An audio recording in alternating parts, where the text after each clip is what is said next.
અમેરિકાએ તાઇવાન માટે અરબો ડોલરના હથિયાર પેકેજને મંજૂર શું કર્યું કે ડ્રેગન ગુસ્સામાં લાલઘુમ થઈ ગયો છે। તાઇવાનને પોતાનો ભાગ ગણાવનાર ચીન, જેને જાપાન સાથે પણ તણાવ વધતો જઈ રહ્યો છે, અને એ વચ્ચે પોતાની તાકાત બતાવવા તેણે સોમવારે યુદ્ધાભ્યાસ શરૂ કર્યો છે। ચીનની પીપલ્સ લિબરેશન આર્મી એટલે કે PLAની ઈસ્ટર્ન થિયેટર કમાન્ડે વિડીયો જારી કર્યો છે, જેમાં સ્પષ્ટ જોઈ શકાય છે કે ચીને તાઇવાન સ્ટ્રેટના મધ્યભાગમાં મોટા પાયે સૈન્ય અભ્યાસ શરૂ કર્યો છે। આ ડ્રીલ એવા સમય થઈ છે જ્યારે અમેરિકાએ તાઇવાનને રેકોર્ડ હથિયાર પેકેજને મંજૂરી આપી છે, અને તાઇવાનને લઈને ચીન અને જાપાન વચ્ચે કૂટનીતિક તણાવ પણ વધ્યો છે।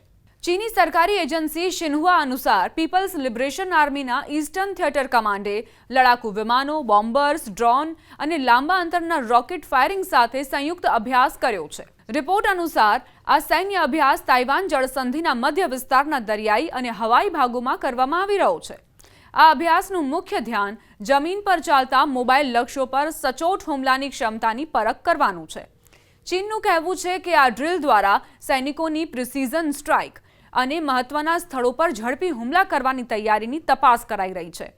ચીન તાઇવાનને પોતાનો ભાગ માને છે અને લાંબા સમયથી કહેતું આવ્યું છે કે તે તેને પોતાની મુખ્ય ભૂમિમાં સામેલ કરશે।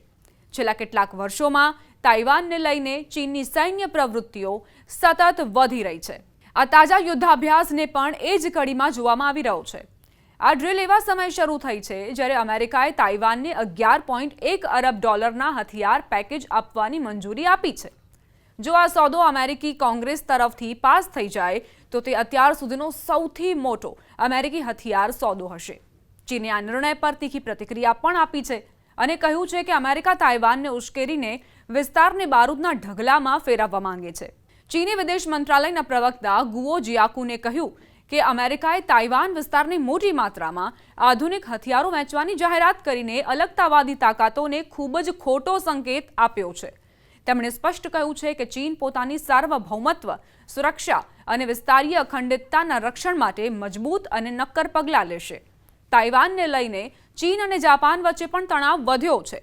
જાપાનના વડાપ્રધાન સાને તાકાઇચીએ સંસદમાં કહ્યું હતું કે જો તાઇવાનમાં કોઈ સંકટ ઊભું થાય તો તે જાપાનના અસ્તિત્વ માટે ખતરો બની શકે છે, અને આવા કિસ્સામાં જાપાની રક્ષા દળોને અમેરિકાના સમર્થનમાં પગલાં લેવા પડી શકે છે। આ નિવેદન પર ચીને કડક વિરોધ વ્યક્ત કર્યો અને નિવેદન પાછું લેવાની માંગ કરી। ચીને જાપાન પર તાઇવાનની પાસે સૈન્ય તૈનાતી વધારવાનો પણ આરોપ લગાવ્યો છે। બેઇજિંગનું કહેવું છે કે જાપાન ઓકિનાવાના પૂર્વીય ટાપુઓ પર મોબાઈલ સર્વેલન્સ રડાર અને સૈનિકો તૈનાત કરી રહ્યું છે, જેથી ચીની એરક્રાફ્ટ કેરિયર અને વિમાનો પર નજર રાખી શકાય। ચીનનો આરોપ છે કે જાપાન અહીં સુધી કહી ચૂક્યું છે કે તે મધ્યમ અંતરની મિસાઇલો પણ તૈનાત કરશે।